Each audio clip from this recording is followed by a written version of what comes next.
How's it going, you guys? Welcome to another Iron Faith coaching call. We do these every Tuesday at 1 p.m. Eastern Standard Time. So if you're watching this recording, make sure to mark that in your calendar. You can also hop on our free online academy, which will have the calendar already in there where you can see all of our upcoming live coaching calls and events that we do. So what we do in these calls, we answer any questions you guys might have. So feel free to throw any questions you have in the chat.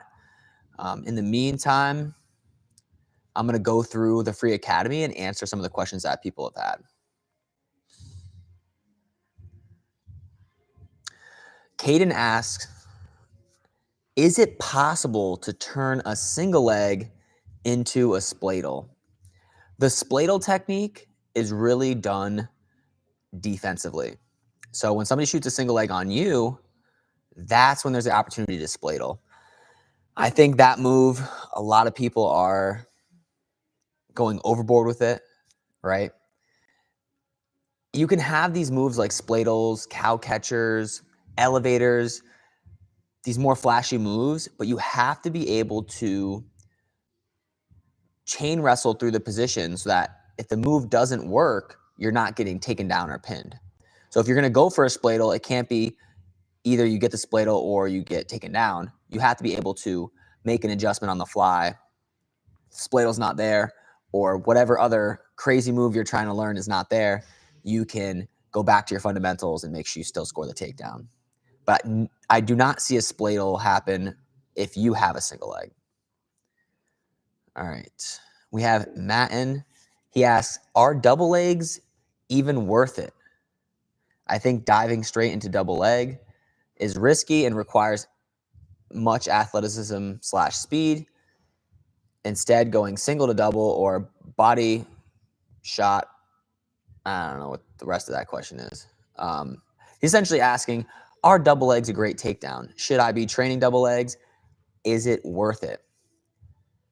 Double legs are a great takedown.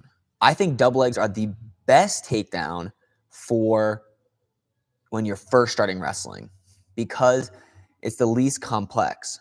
When you shoot a single leg, the finish for the single leg, they get pretty intricate, right?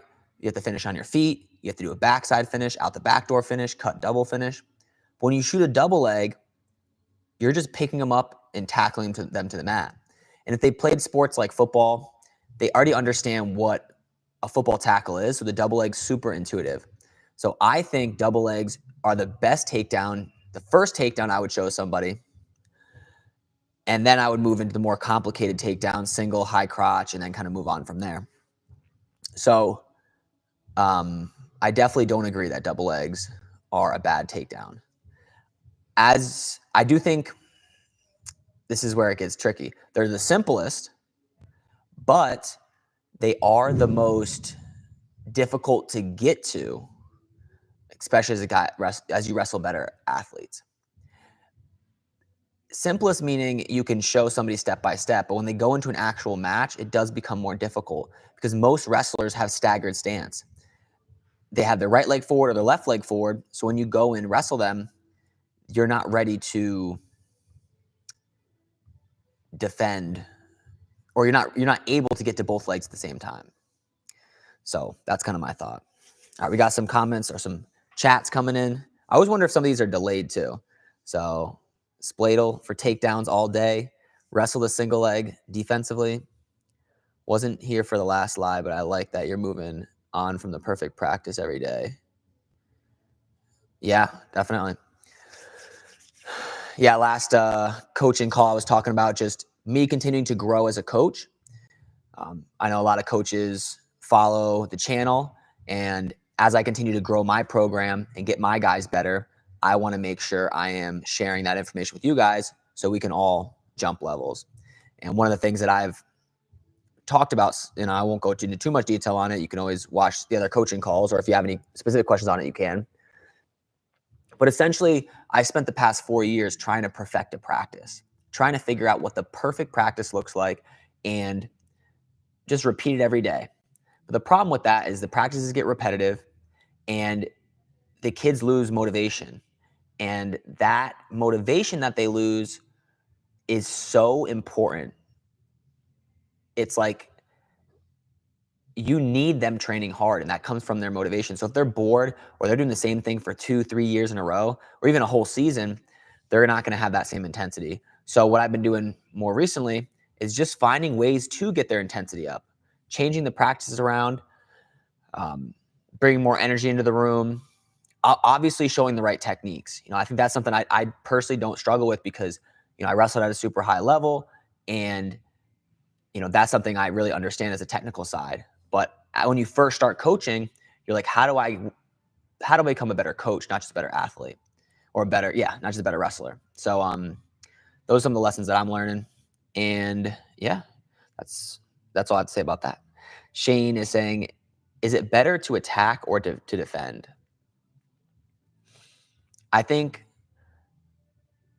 it depends. It's all obviously depends on the scenario, but I generally am super, super offensive, especially in the practice room, because it helps me learn faster. What I mean by that is you want to make as many mistakes as possible.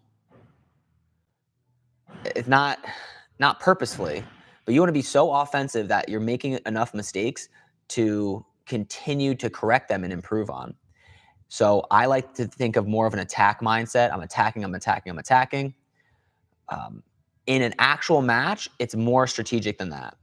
If I started attacking the guy and he scored off of my attacks, I maybe shouldn't shoot again, or maybe I should set it up a little better or hit a different attack. So there's a little more strategy in an actual match, whether you're going to be offense or defensive. But in practice and kind of in general, I'm being very offensive to help put myself in enough positions to make the adjustments when issues happen. I don't want to take an entire practice just staring at a kid, not going, not even attempting a shot that I have no feedback to improve with. All right. Valiant at work, random channel surfing about all things wrestling, have lunch, and saving the world.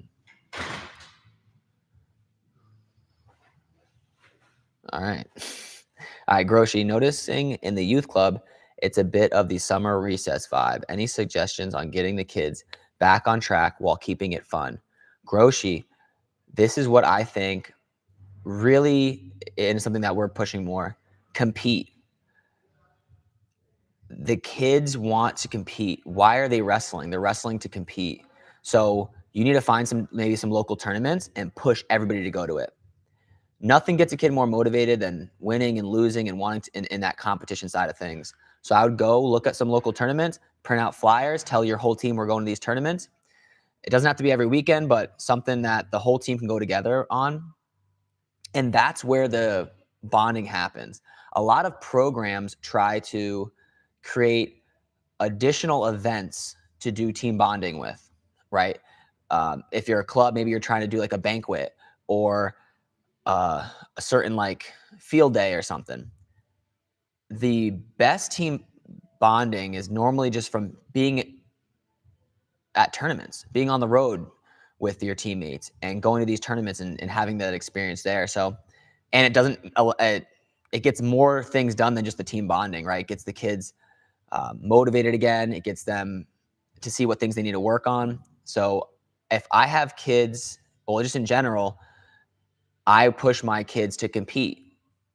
I don't need to be traveling every weekend, but hey, we got to go compete. It was going to get us excited, especially during those long off seasons. What are you going to wrestle for 6 months, compete once? It's too long, especially for kids to train without having something to look forward to.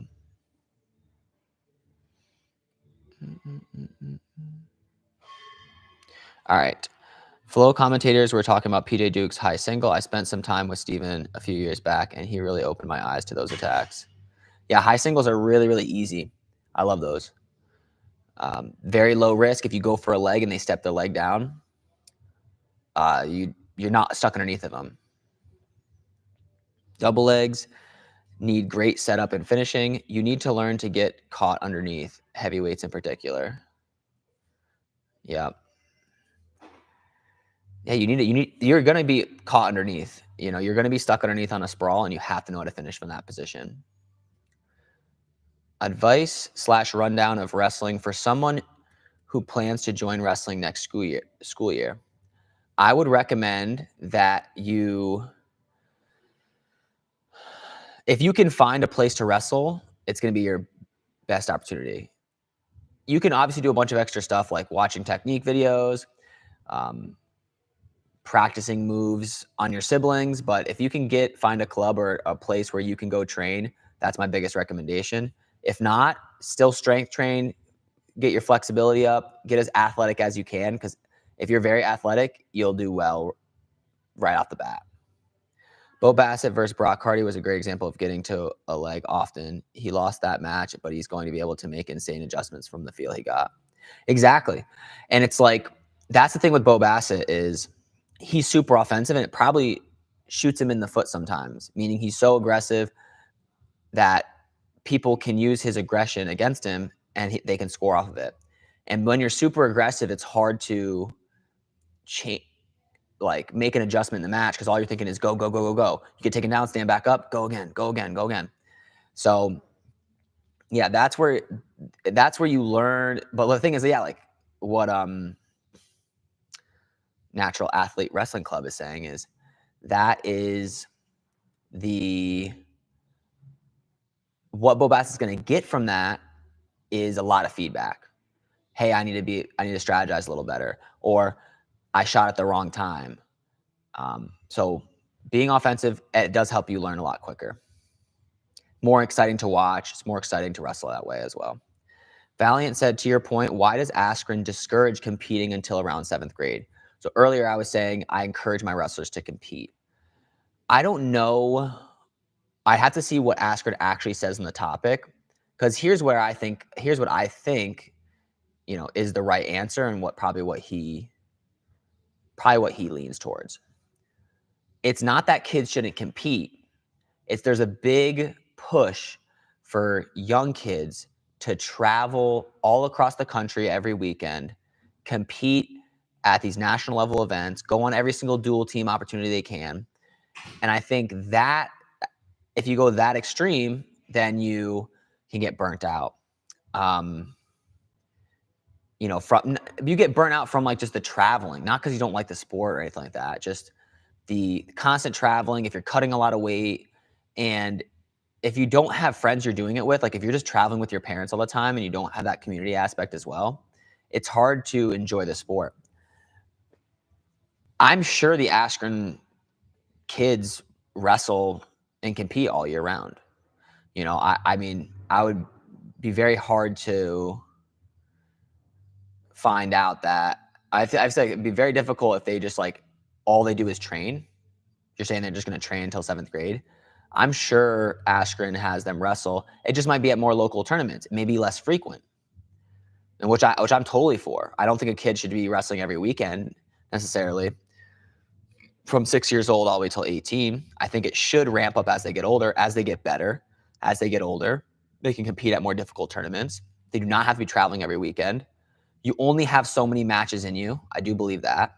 There is a wear and tear to wrestling, and you have to be able to take care of that recovery portion. So if you're competing every single weekend, since you're very young, you might have some injuries, and that aspect could kind of play a role. But this is what I'm gonna do with my kids, at least to start. So I have a 3-year-old and a 2-year-old. So they're gonna train, and they're gonna do all the local tournaments. The first couple of years. They'll probably start wrestling. I mean, they're always gonna be on the mat. They're 5, 6, something like that. As they get to 7, 8, are they beating everybody in the state really easily? Okay, if they are, maybe we go to the New England level. And we don't have to go every weekend. We still want to stay at these local tournaments and win. If you're winning at the local level, it doesn't mean you no longer compete at the local tournaments. You need to build that confidence, go and beat kids up. There's nothing wrong with that. You just would mix it with maybe every 2 months you're going to compete at a bigger tournament. And then as you get better and as you get older, you can up the frequency. But I don't think you need to compete at huge tournaments every single weekend or even every single month. So that's my little spiel on that. All right. Let's see. I feel like I missed some of the things. All right. All right. Do you have Yanni or PJ? I think Yanni's going to win. And yeah, Askren's club is definitely one of the most successful clubs. So I would have to listen to more what they say, and I would trust what if he, to tell you the truth, if he's like, if we find, I don't know, if we find like a video of it or something, somebody can post that in the chat if they know this video of Askren talking about this, but or an article or something. But if Askren came up to me and told me, I believe kids should not compete at all from 6-year-old till they're in 7th grade, I would believe him. How could you not? The guy, not only is it business, has like 7 or 8 clubs, but his guys are all the best guys in the country, pretty much. You know, he's got so many high-level wrestlers that I would copy everything he was doing. You know, and I mean, as far as the wrestling side, I'd copy everything he's doing. So if there was something out there, I'd love to learn that and grow. But right now, I think competing is important. It's just finding that balance. Because I'll tell you some of the downfalls. Kids will quit the sport 100%. So I have kids like that. They're not competing. Okay, I'll tell you this: the kids that quit my club do not compete.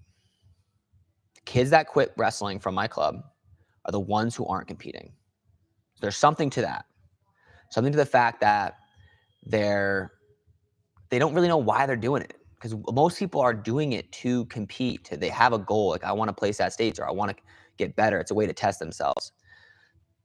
So that's a big portion of it.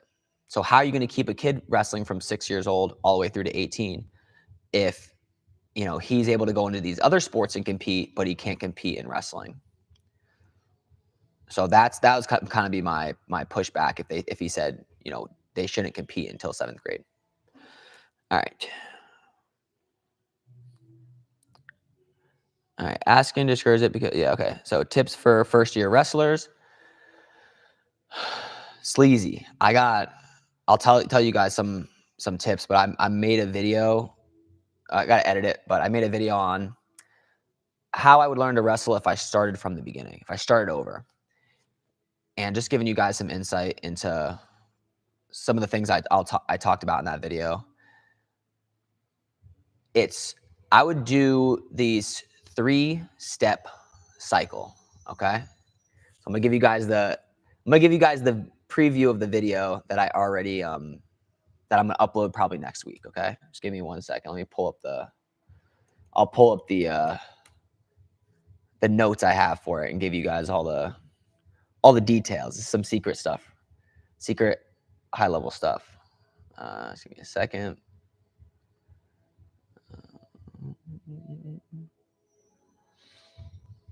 All right. So I split this up into 3 steps. So if I was to start wrestling over, I'm wrestling for 18 years or wrestling for 13, coaching for 5, I would do what I call this 3-step improvement cycle. And here's the 3 steps. Step 1 would be practice and compete. Step 2 is evaluate all that data I got from practicing competing. And step 3 would be improve or, find the answers to all those issues I've been kind of wrestling with, but essentially the improvement part or the implementation part. So if I go to the practice part, what things would I do differently in practice and in competition that would have allowed me to improve quicker? First, I would have been much more offensive. And I talked about that earlier. I would have been very offensive during the live portion of practice. I would have tried to make as many mistakes as I could so that I had more data points to fix. I had more things I could fix, right? Second thing I would do as far as practicing competing, I would compete at harder competitions. Now, this is going to be based on you guys and what level your wrestlers are at. But mistake I made was I was at the top in the state level, and I'd only wrestle at a national tournament like once a year. And this is me in high school. And it wasn't enough kind of feedback of what things I needed to work on It also didn't keep my motivation up, right? I think losing or having challenged can boost your motivation, allow you to train harder. So I would have competed at harder competitions compared to the level I'm at, maybe once every 2 months, definitely more frequently than once a year. The next thing I would have done is I would have sparred more than drilled. A lot of wrestlers focus so much on drilling. They drill. They think if I drill 100 singles and then if I drill 100 and my teammate drilled 1,000, that teammate's going to be automatically better. There's two things with that. One, if you're drilling the wrong thing over and over again, it's not creating great habits. And two, where's the improvement happening? Yes, you're gaining muscle memory, but what if you drilled it 100 times versus 1,000 times and say they were all identical, they all looked identical. Yeah, you got more muscle memory, but did you improve the technique? Did the technique get any better? Can you do it at a better level, at a higher level? And I think that's where sparring comes in. So I do less drilling, more sparring. All sparring means is essentially live, but there's a balance. The practice partner it's live where your practice partner is trying to actually help you get better, not trying to compete and beat you. Your practice partner is trying to expose issues with you and then allow you to kind of work through them. So I would spar the 4 or 5 most important positions, which includes a single leg, a high crotch, a double, a front headlock, rear standing body lock, the mat return position. I would spar those positions. How do I really finish a single leg? What do I do when they trap my arm? What do I do when they're sprawling or they're giving me the shin whizzer or they're about to kick away? And the reason why I chose some of those positions I just talked about was those positions are where people score points. So you should be spending time on those positions, okay? So that's my third thing. So that's step 1 of practicing / competing. And you guys might not even have to watch the other. I have some more details in the video I'm going to post, but I'm really just giving you guys all the nuggets, all right? It's fresh in my mind. Step 2, evaluate. So you just practiced and we're super offensive. You just competed at tough tournaments, and then the third thing is you were sparring a lot. So you're getting a lot of feedback on the areas you're struggling with, okay? Then I'm going to evaluate step 2. So I'm going to go and I like 2 things I do is I would have done, right? I didn't do all these things and I still got to where I was at. I would journal every practice. And I don't mean you'd have to actually have a notebook and write it out. I mean just texting yourself something, putting it in your notes. As simple as this. If I was in the practice room and I couldn't finish a high crotch, I would just text myself at the end of practice, work on high crotch. This doesn't have to be some huge thing where you have to write your goal every day and every little step and how the whole practice went. It's just simple. Just put down what you want to work on the next day. So that when you come into the room and you're intentional and you can go focus on that position. All right. So I would journal or text myself notes on practice after I competed or during the tournament. I would be like, oh, I struggled here. I got to make sure I work on that. And the second thing is I would do way more match reviews. I would review a lot more of my matches. Okay. So I would go and watch my matches and see what tendencies I had. I really didn't do that often. I record a lot of my matches later on, but I didn't really watch them enough. I'd watch every match. Why not go watch your match and learn how to beat yourself? Learn what things you do wrong. Oh man, I'm really heavy lead leg. Someone could definitely shoot a low single on me. Or I lean over too much. Somebody can snap me down in my face. Or if I was wrestling me, I would cradle me from this position, this position, this position. So I would review my matches and then I would take all that data and then how are we going to actually improve on that, right? So we practiced a bunch. We got a bunch of, we evaluated all of our practices. We're journaling. We're writing our notes down where we're doing our match reviews. Now, how do we make the improvements? So step 3 is solving and implementing the issues you've been dealing with, right? The first thing I would have done differently is I would have sought out the best coaching possible as early as possible. The nice thing with the online, I know most of you guys may not have, I say most people don't have the best coach in the world, right? Most people don't have Cale Sanderson, right? But find the best coaching in your area. That's what I would do. Find the best coaching, the best information, and now you can use online too. So if you're not like whatever, I'm answering questions right now. So find the best information, and I would use that to help me solve the problems. So if I struggle to finish that high crotch, I'll get as specific as possible, meaning what position was I in? Was it finishing the crackdown? Was it finishing the crackdown when the person locks in my crotch? What specific position do I need to work on? Then I would go find the answer.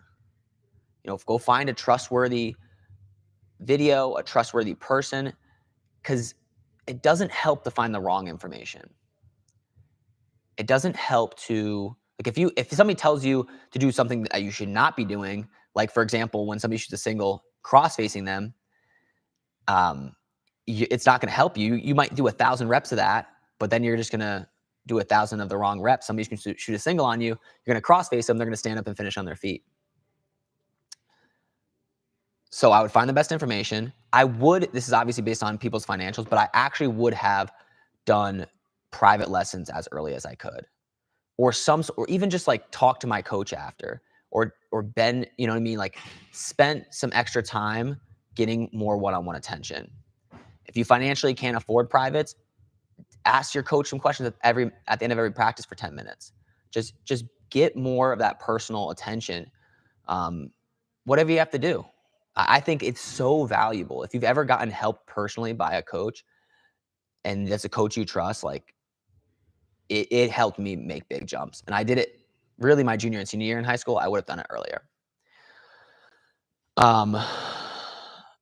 And yeah. And then I would have always, as I'm making all these tweaks, I would have brought them back to my wrestling system. So my wrestling system is the lens at what I look at this improvement. So if I struggled to finish, or if I struggled, say my favorite shot was, or my favorite type was an underhook, and I struggled to get to my favorite attack, which is a high crotch, I would find a technique that made sense with that system. The solution wouldn't be, don't do an underhook anymore, do a wrist high single. No, it would be like, okay, if I can't get to the high crotch, maybe I can fake high crotch front headlock. Maybe I can fake high crotch knee pick. But finding something that is connected to that system. So that's I know it was a super long talk on that stuff, but hopefully that hopefully that helped some people out. It seemed like people were staying on for that.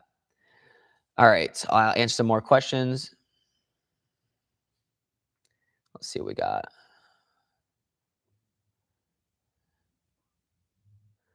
All right. Silver coaches level goes great in depth on the motivation of all ages and factors involved, how to build it all. Highly encourage. Love that.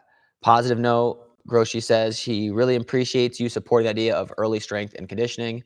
His boys are 6 and 8. They have really taken off. I'm super excited to see them in their second year. Definitely. I love that. When should I start competing? It's up. The only thing that I would think about before I competed was, if I get beat up really bad, am I going to quit? You got to be okay with, you got to be very tough-minded to be a wrestler. You might go out, you might have been training for 6 months straight or a year straight. You never competed yet. You go to that first tournament and you get smoked up in 2 matches, and you had so much confidence before then, like, man, I'm going to be a state champ. Then you go to your first local tournament, you get beat up. What's going to be your response?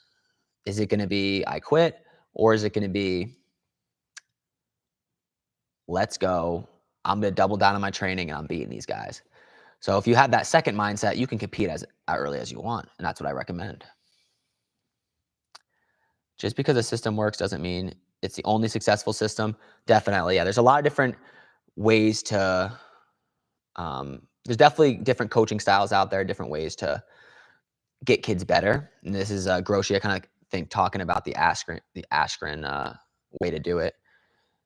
I think what you normally see across the board is, it's just like the coaches really care about the athletes, because a lot of it is like these personal relationships with the athletes where you're really helping them and you care a lot about them. And so I think that's big, caring a lot about the athletes, I think one thing that I did with wrestling is always trying to improve. So if you're a coach, you're always trying to improve. How can I make it better? If you're doing the same practice you were doing 30 years ago, that's not okay. So you do see it's consistencies in what they're doing to get to where they were at. And I think it's putting that same mindset that you put into wrestling of getting it better, improving, putting in hard work that you put into coaching. How can we improve our practices? How can I help this individual kid get to that next level? All right. Yeah, Chuck says drilling makes you great at drilling. Perfect kata doesn't make you great. Yeah. It's like being perfect with the drilling isn't all. You got to learn the movements, but you can't. It's not just like repetition. It's not just how many reps can we get in. That's always super important, and it does. There's an aspect to that. But it's like learn the move, drill it. Now let's start making it better. Let's improve on it and drill it with resistance. Shane, can you teach wrestling online? Yeah, join my online academy. I mean, I don't know exactly, I guess, I'm always going to be trying to improve this online academy portion for you guys. I could do a class, but then all you guys would have to have like a wrestling mat at home and a practice partner. So I don't know exactly how that would work out, but I have a lot of instructional videos in my classroom. We have the free academy, which is, throughout all my videos, I talk about that. So you can find that link anywhere. And then people can upgrade to the Iron Faith Video Vault, which has all of our premium videos where, you get some premium courses as well. And I also just added, we've been running a lot of different camps, and we kind of kept it to just our Iron Faith members. And we added that to the Iron Faith Video Vault section. So if you've been wanting to come to any of our camps, or you want to visit a practice, that's part of the perks of being in the Iron Faith Video Vault. You get access to those things. All right. Chuck agreed. I tried to post a link. Evan might have a security setting. Yeah, I don't know what the deal is with you guys not being able to post the links. I don't know. Sorry, I don't know. All right. Ginger, I'm new and I don't know what the point of a tie is. The point of a tie is to control the person, to move them. It's to move them around, and you need to get to a position where you can shoot from without getting stopped. So the tie up, the specific way you grab the person and the specific way they're grabbing you, opens up different attacks. So you can shoot from the open, but a lot of times shooting from the open where you're not tying up, the difficulty with that is you are too far away. But if you can get closer and move their hands out of the way before you attack, your chance of getting to the legs are much higher. All right, David says, sometimes I don't know if I'm too high or too low in my posture. What should I do? For like your wrestling stance, at least be at the level of the person is generally the idea. I mean, unless you're baiting them to shoot on you, when you're in a wrestling stance, you want to be at the same level as your opponent or below them. So that's how you know. Our club just had a camp and invited a local college wrestler to host it. Lots of value. That's awesome. Yeah, Situational Live is huge. How much are wrestling mats? I don't know. Ours were a lot. But we have 3 mats, wall mats with like a logo on it.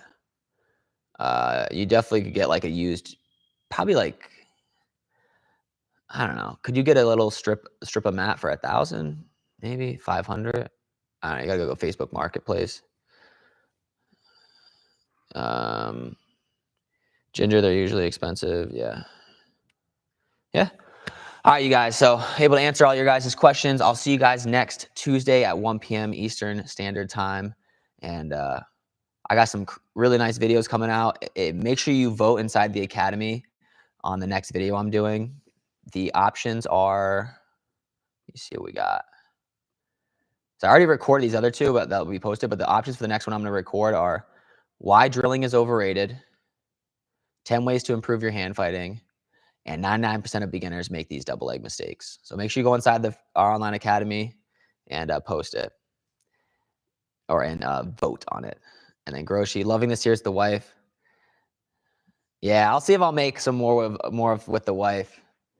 We'll see. I got some other ideas. I want to make sure I'm gonna make sure I'm pleasing everybody. People like it, but they're just like there's not any dislikes on those videos.